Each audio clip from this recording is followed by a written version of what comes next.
Okay, well, this is part 2, and let's see, I was talking about keyword outlines, and that your outline is going to be, it can be words and phrases, but it can be sentences. And here's how I want you to guard against plagiarism.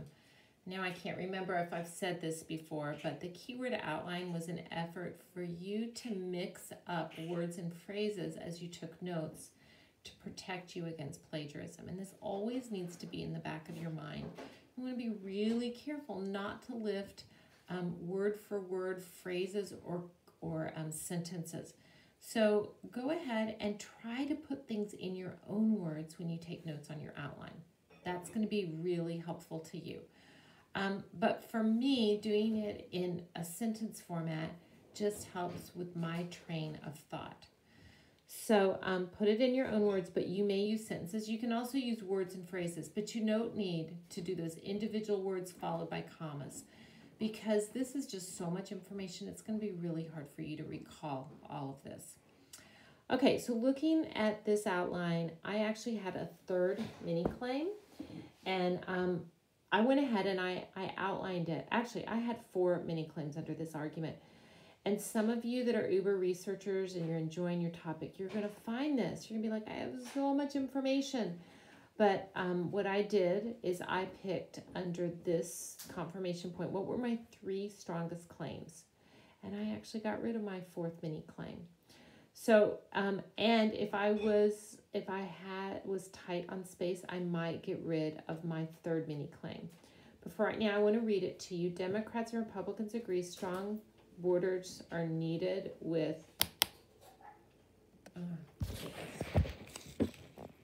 need my tech support here. Okay, strong borders are needed with Mexico, and I gave a quote. So notice I've got the name of my source after my quote.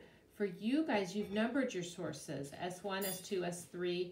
You remember doing this in the historical person outline where you had to indicate your source on your outline. And so do that for these direct quotes and data, because that's going to help you be able to locate your information when you get ready to write. Just a reminder that you should have a works cited doc. I asked you to do this a couple weeks ago that has the URL of all your sources, and go ahead and type your book titles in for any of your books. And for now, your sources should be numbered. We'll take those numbers out later, but for now they should be numbered. And in the near future, we will work on doing the works cited page. But for right now, just a URL address and book titles. Okay, so there's my first piece of data. I've got a direct quote. My second piece, I gave an example of a law that President Bush passed. And then my third piece, I gave a law that President Obama passed. And then here's my warrant. Past legislation proves that both Democrats and Republicans believe border control is vital. They may disagree about strategies, but they have united under former Presidents Bush and Obama to protect the southern border with Mexico. Okay? Okay, so all of that should give you an idea. This is what it looks like. Now, when I did this in class, several students were like, that's just 1 point? Yes, that is confirmation point 1. And there are more. And the first point I'm just going to tell you right now will be the hardest. And also your points may not be as long as mine. Okay, so clincher. I put my clincher and my final warrant together. But this is summarizing how my mini claims support my topic sentence, which was that governments need to protect their borders. So clearly, according to the Constitution, the U.S. government's responsible for keeping its citizens safe, and a strong border that keeps out illegal aliens is one needed strategy. Lessons from history have shown that governments must protect its borders, and recent politicians from both parties have agreed that a border wall is effective in protecting the U.S. So all that's my final warrant. And then this last sentence is actually the clincher that shows impact. Without a strong border wall, the U.S. would be vulnerable to foreign invasion. Okay, that's why it matters. That's why the government needs to protect our borders. Okay, now you've got this in paper form, so you can look at it. The whole point is to give you a guide, not to overwhelm you. But there's my confirmation point 2. Let's see, I think, confirmation point 3 I didn't actually outline. But if I had, you would see it's much shorter, okay? And then there's the refutations, and I didn't do refutation 2. Okay, so where are we? What I'd like for you guys to do is to begin outlining. And I would specifically like for you to, oh gosh, my history came out. Okay, I would specifically like for you guys to work on your history and confirmation 2. Okay?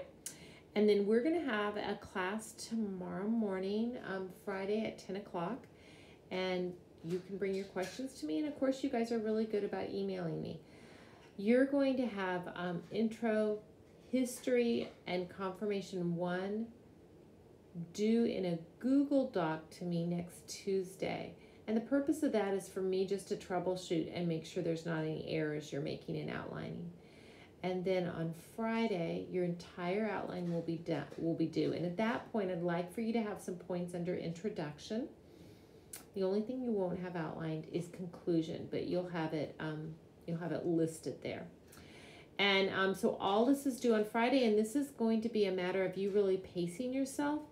If it were me, we have, including today, we've got seven school days. I would try to research 1 point each day, but research is a momentum thing. So if you really get into it, then by all means you can do 2. But at the very minimum, I would try to do 1 point each day. And I know that's dependent on power, and based on how this day unfolds, we may need to adjust the work schedule. But right now, all of this is due next Friday, and I will look forward to meeting with you guys on Zoom tomorrow morning at 10 o'clock, and I would encourage you to be there. Bye-bye.